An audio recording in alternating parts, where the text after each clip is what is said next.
But listen to the message. Higher taxes will make the things that you buy cheaper. That's what Biden just said.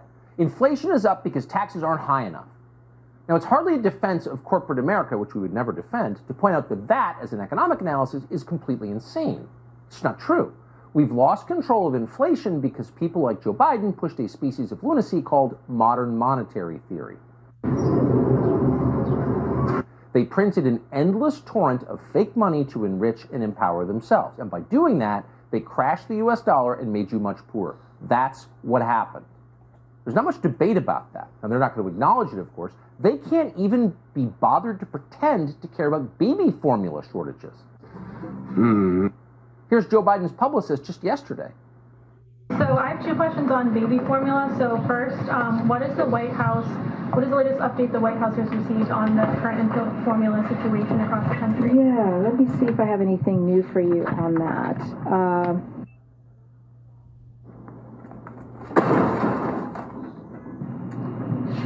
I think it's been a couple of days since we have been asked that question.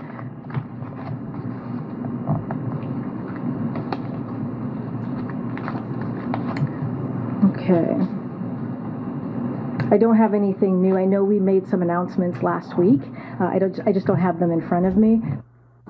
Wow. Oh, mothers can't feed their babies. Let me see what I have here. Ooh. Somehow the White House communications team forgot to load the baby formula talking points into the binder, leaving our historic LGBTQ plus immigrant class ceiling shattering press secretary speechless. You're absolutely right. I just don't have them in front of me. In other words, what does that question have to do with trans rights? Nothing? Okay, next. The one thing Karine Jean-Pierre can say with dead certainty is that Joe Biden is great. Joe Biden is energetic. He's fully in charge of his faculties. In fact, he's planning on running again. Who does that? In 2024, by which time all of suburban Chicago will have moved to Haiti in search of a higher standard of living. She actually said that, quote, to be clear, as the president himself has said repeatedly, he plans to run in 2024. Now, we can just guess how you feel about that, but how do leaders of the Democratic Party feel about that? He's their guy, and yet they're horrified by it. Oh my God. Even Sandy Cortez, who can defend anything if she has to, up to and including another pointless neocon war in Ukraine, even she can't get behind another Joe Biden run. Watch. We'll cross that bridge when we get to it, but I think if the president has a vision, and that's something certainly we're all willing to entertain and examine when the time comes. That's not a yes. I believe that the president has been doing a very good job so far, and should he run again, I think that I think it's we'll take a look at it. Yeah, we'll cross that bridge. We'll take a look at it. So what they're really saying, and this is their latest talking point, is we don't like Joe Biden, and we never have. They've got nothing to do with Joe Biden, turns out. David Axelrod and Joe Scarborough and the other professional liars who foisted this senile mannequin on America are now trying to run away from him. The New York Times, which is their newsletter, ran a front-page story 2 days ago on Sunday about Joe Biden's mental decline. Really? That topic was completely off limits just a year ago. You couldn't say it. The New York Times quoted one DNC official who's advising Biden to announce now, right after the midterms, that he's not running again. As David Axelrod, mastermind of the Obama victories, put it himself, quote, the presidency is a monstrously taxing job, and the stark reality is the president would be closer to 90 than 80 at the end of a second term, and that would be a major issue. Ha! Gay! In other words, he's too freaking old. Biden's got dementia. Who knew? Well, actually, they all knew, and they all knew all along, and they should not be allowed at this late date to evade their culpability for knowing and lying about it. They committed this crime. These people are cynical, they're ruthless, they're morally disfigured. Oh, yes. And if you need more proof of that, consider how they're treating poor Kamala Harris. They've abandoned Kamala Harris completely. It's shocking, really, given that just 18 months ago, these very same people were yelling at you about how lucky you were to have this historically Indian black female vice president, the very first in history. It was thrilling.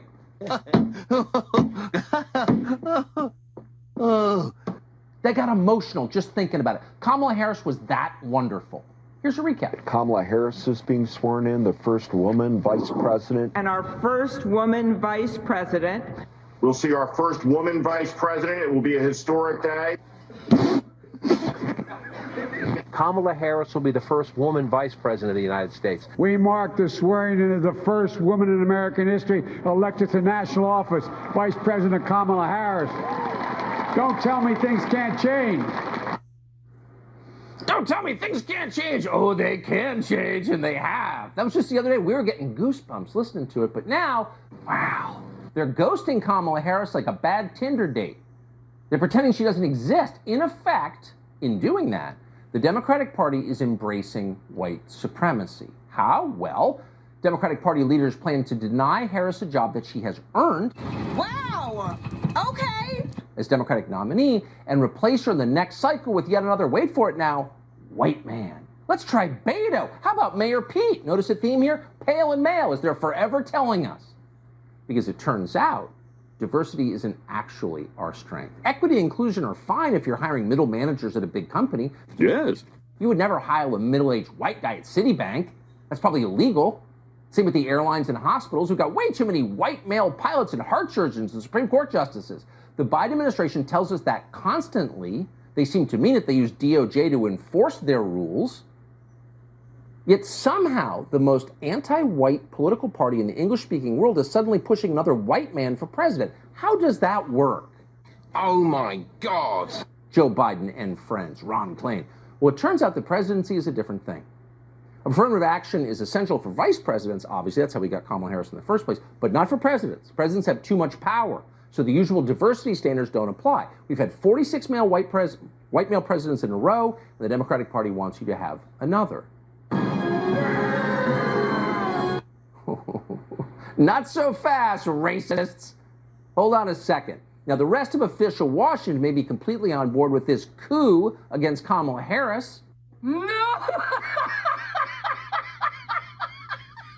Who, again, earned the job. They may be willing to stand back and allow America's highest-ranking woman of color to be degraded and humiliated in the pages of the New York Times, but we're not. We believe Kamala Harris is a human being with hopes and dreams and aspirations. She's a first in so many ways. She celebrated Kwanzaa before it was even invented. And of course, now that Oprah is retired, Kamala Harris is America's main source of life-affirming aphorisms that don't actually mean anything. Watch this montage, which we have lovingly collected, and ask yourself, yeah, okay, how anyone could stand in the way of this woman becoming president of the United States. You know, when we talk about our children, I know for this group, we all believe that when we talk about the children of the community, they are children of the community. And so what we all experienced is... Hey, that's pretty good. On an electric school bus, on an electric bus, no exhaust, no diesel smell.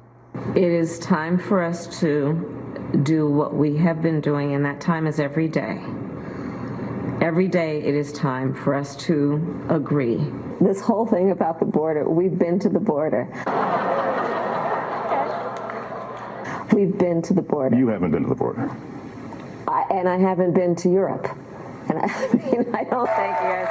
And my pronouns are she, her, and hers. She, her, and her? She would look down at me and Kamala, what do you want? What do you want?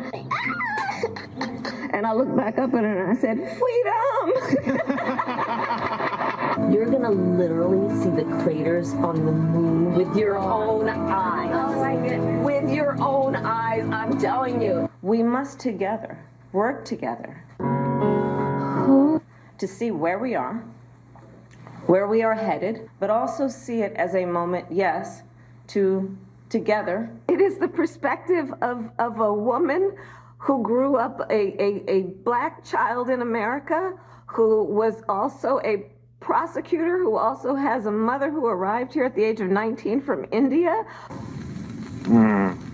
who also, you know, likes hip hop. Like, what do you want to know? Well, what do you want to know? She's unbelievable. You would deny Freaking excited! that person a chance to serve? That is the person that Democratic insiders are tonight, ladies and gentlemen, trying to remove from the public stage. And if no one else will say it, we will. It's wrong. Despite appearances, Kamala Harris is not a